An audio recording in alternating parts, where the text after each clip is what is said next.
थे इनका ज्ञान, तो भूता बनेंगे। और ये बता कौन से सतलोक की बाट देखें, ये भूता बनेंगे सारे। अब देखो, राधा स्वामी पंथ से ही धन धन सतगुरु सच्चा सौदा सिरसा वाला का उत्थान हुआ है।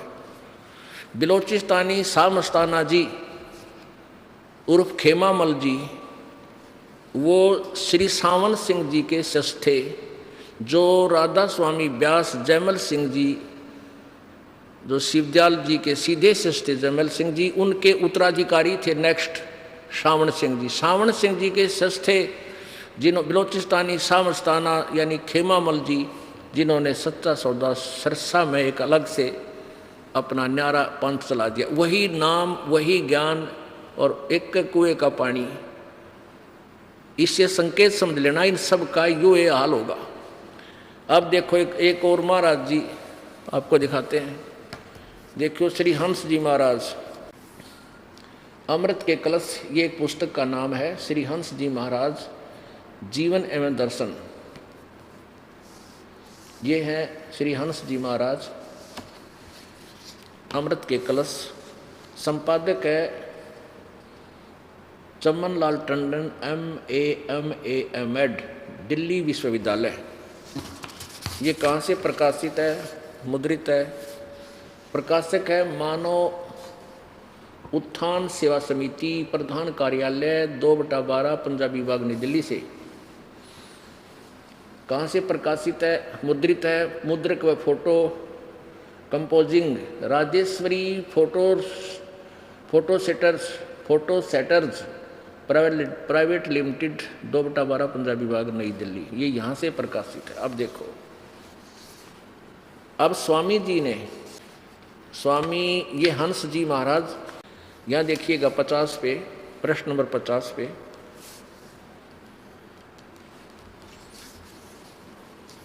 इनका जन्म ग्राम गाड़की सेड़िया पट्टी तलाई पौड़ी गढ़वाल में 8 नवंबर सन 1900 को सूर्यवंशी परिवार में हुआ। इनका जन्म का नाम हंसराम सिंह था।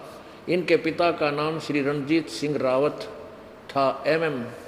दादा का नाम श्री हेमंत सिंह रावत था, जो देशवाल रावत के वंश के साधन कर सकते। श्री महाराज जी बताया करते थे कि उनकी माँ उनको भी अपने साथ मंदिर ले जाती थी और वहाँ मैं महादेव और पार्वती के साक्षात खड़े देखता था। इस प्रकार बचपन से ही उनके अंदर भगवत दर्शन की तीव्र लगन पैदा थी। बाल्यकाल से ही वह एक विलक्षण बालक थे। हंसी की छटा इनके मुख मंडल पर सदा गुलाब के फूल की तरह खिली रहती थी, इसलिए लोग उनसे प्यार से उनको हंसा हंसा कहते थे, हंसा हंसा। महात्मा सत्यानंद जी, जो श्री महाराज जी के निकटतम सेवक रहते थे, बताते थे कि एक बार हरिद्वार में उनकी भेंट श्री हंस जी महाराज के बचपन के एक साथी से हो गई। प्रसंगवश जब संत महात्माओं की बात चली तो उस व्यक्ति ने, जो कि उमेद सिंह गढ़वाल वाले के यहाँ ठहरे हुए थे, महात्मा और सिद्ध पुरुषों को तो मैंने भी एक से एक देखे हैं, परंतु जो चमत्कार बचपन में दिखाकर किसी सिद्धि महात्मा ने नहीं देखा। उन्होंने बताया कि जब मैं लगभग 8 वर्ष का था तो बच्चों के साथ खेलता था। तब मेरी उम्र एक बालक, हम उम्र का एक बालक, मेरी ही उम्र का एक बालक हमारे साथ खेलता था। उसका नाम हंसराम सिंह था। हम उसे हंसा हंसा कहते थे, हंसा हंसा। उसने हमें बड़े बड़े चमत्कार दिखाए थे। अब कहने का तात्पर्य है दास का कि यू न्यू कह है अंसर जी के बचपन से ही इनके पूर्व जन्म की कमाई से शिवजी पार्वती के दर्शन भी होते थे और छोटी उम्र में ही ये चमत्कार दिखाया करता था। यानी पूर्व जन्म का यो भक्ति युक्त प्राणी था।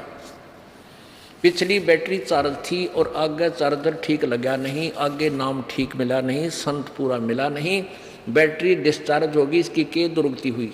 अब संक्षिप्त में बताना चाहेगा ये दास। इन्होंने नाम लिया, ये देखो 61 पृष्ठ पे, सन 1922-23 में श्री महाराज जी को उपदेश हुआ और 1926 में गुरु महाराज जी ने उन्हें उपदेश देने की आज्ञा दे दी 1926 में। 1923 से इसको नाम मिल गया था, भक्ति करने लग गया ये अपनी। उपदेश प्राप्त करने के पश्चात श्री महाराज जी ने गुरु महाराज जी की शरण में रहकर उनकी आज्ञा अनुसार साधना प्रचार में अपने जीवन को लगा दिया। उपदेश के पश्चात श्री महाराज जी ने अपने गांव के पास उत्तराखंड की तपोभूमि में कई वर्ष तक कठोर तप और भजन किया। ये कठोर तप लेकर डूब रहा सब ने। मानव उत्थान सेवा समिति श्री सतपाल जी महाराज की प्रेरणा से हंस स्मृति में वहाँ एक स्मारक बनाने का फैसला कर चुकी है। अच्छा, 1923 में नाम लिया और फिर 1966 में इनमें भूत बढ़ गए। अब यहाँ पहुँचेंगे हम, थोड़ी सा झलक दिखाएंगे आपको। 383 पृष्ठ पे ये देखिएगा। 40 वर्ष की साधना के बाद इनकी के दुर्गति हुई। 383 पृष्ठ पे 1963 में कुछ लोगों ने महाराज जी के ऊपर झूठे मुकदमे कर दिए। नाना प्रकार के झूठे इल्जाम उन पर लगाए गए। श्री महाराज जी को कचहरी में बुलाने के लिए एवं उनका निरादर करने के लिए, मान हानि करने के लिए बहुत से षड्यंत्र रचे। श्री महाराज जी उन दिनों बम्बई में थे। श्री महाराज जी को कचहरी में न जाना पड़े उसके लिए उनको अस्पताल में भर्ती करा दिया गया। बस यहाँ से आगे देखो। जैसे ही सुबह महाराज जी को भर्ती करा दिया गया और शाम को डॉक्टरों ने आकर महाराज जी को देखना था। जैसे ही महाराज जी लेटे अस्पताल में, मास्टर रामानंद जी भी साथ ही कमरे में नीचे लेट गए। 1-2 घंटे के पश्चात ये महाराज रामानंद जी सो रहे थे। उन्होंने हाय हाय की आवाज़ सुनी। वे उठे, महाराज जी से पूछा, क्या बात है महाराज जी? महाराज जी की जीभ निकल रही थी, आंखें लाल हो रही थी और जिस्म मिट्टी की तरह जल रहा था। महात्मा जी कहते हैं, ये महात्मा रामानंद जी, महात्मा जी कहते हैं कि मैं घबरा गया और भागा भागा सिस्टर के पास गया। कहा कि महाराज जी की तबीयत अचानक खराब हो गई है। डॉक्टर आए, उन्होंने महाराज जी का तापमान चेक किया, 104 बुखार पाया था। सारी रात बेचैनी में काटी। डॉक्टर ने से कहा कि इनको तो दिल्ली जाना है, इनका तो सम्मन आया हुआ है। डॉक्टर ने कहा कि इस हालत में ये दिल्ली नहीं जा सकते और झट डॉक्टर ने एक मेडिकल सर्टिफिकेट दे दिया। महाराज जी की तबीयत लगभग 1 महीने के लिए खराब रही। अब सुनिए, देखियो क्या हाल है इसका। हम सब लोग घबरा गए। कभी बुखार इतना तेज़ हो जाता था कि महाराज जी की आंखें एकदम लाल हो जाती थी। जब कुछ दिनों बाद महाराज जी होश में आए तो महात्मा रामानंद जी ने कहा कि महाराज जी आप तो अच्छे भले सो रहे थे, यह एकदम आपको क्या हो गया? इतनी आपकी हालत कैसे खराब हो गई? तो महाराज जी ने कहा, जैसे मैं लेटने लगा तो मैंने कहा, हे गुरु महाराज, अब तो मेरी लाज आपके हाथ में है। ये लोग झूठे मुकदमे बनाकर मुझे कचहरी में खड़ा करना चाहते हैं। मैं बीमार तो नहीं हूँ, ये लोग झूठा मेडिकल सर्टिफिकेट भेजेंगे, यह तो झूठ ही होगा। बस जैसे ही यह मन में आया तो मैं लेटा तो मुझे बुखार चढ़ना शुरू हो गया और उसी से आज मेरी ये हालत हो गई। गुरु महाराज जी ने मेरी लाज रखी और सचमुच मुझे बीमार कर दिया। जय हो तेरे महाराज जी का। देख अब यो क्या था, देखियो सारी कहानी पढ़ियो प्रेमियों। तुम बालक नहीं हो, बुद्धिमान समाज है, शिक्षित समाज है, बहन बेटी भाई बुजुर्ग बच्चे। आगे देखो सारी कहानी, फिर बाद में समझ में आ गई कौन था यो। महाराज जी भी भूत बन रहा था इसका। आगे देखो, गुरु महाराज जी ने मेरी लाज रख ली और सचमुच मुझे बीमार कर दिया, यानी इसकी किलकी मरवा दी, जीभ काट ली, आँख लाल होगी, मर गया रे। ये गुरु जी से काम करेंगे, ठीक। कुछ प्रेमियों ने कहा कि शायद लोगों ने जादू टोना कर दिया है। महाराज जी कभी कभी पीड़ा में कराते, हाय मैं मर गया, बहुत कमज़ोर हो गए। एक गुजराती बाई एक पंडित को लाई जो ऊपरी हवा का इलाज करता था। भूत का डिड़ियाँ आया। देखियो महाराज जी की अब क्या क्या लीला होती है। तो उसने महाराज जी को देख कर कहा, अरे इनको तो किसी ने कुछ कर दिया, और ये तभी ठीक होगा जब इनकी नज़र उतारी जाए और चौराहे की पूजा की जाए। जय हो। देखो, चौराहे की पूजा की जाए। पंडित जी ने एक मंत्र बताया जो नज़र उतारने का, कि उतारते समय बोला जाएगा। सारी सामग्री मंगाई गई और पंडित जी को उसकी दक्षिणा दे दी गई। और महात्मा रामानंद जी जो स्वयं ब्राह्मण परिवार के थे, उन्होंने इस कार्य को अपने हाथ में लिया। लगभग 5-7 प्रेमी वहाँ पर थे।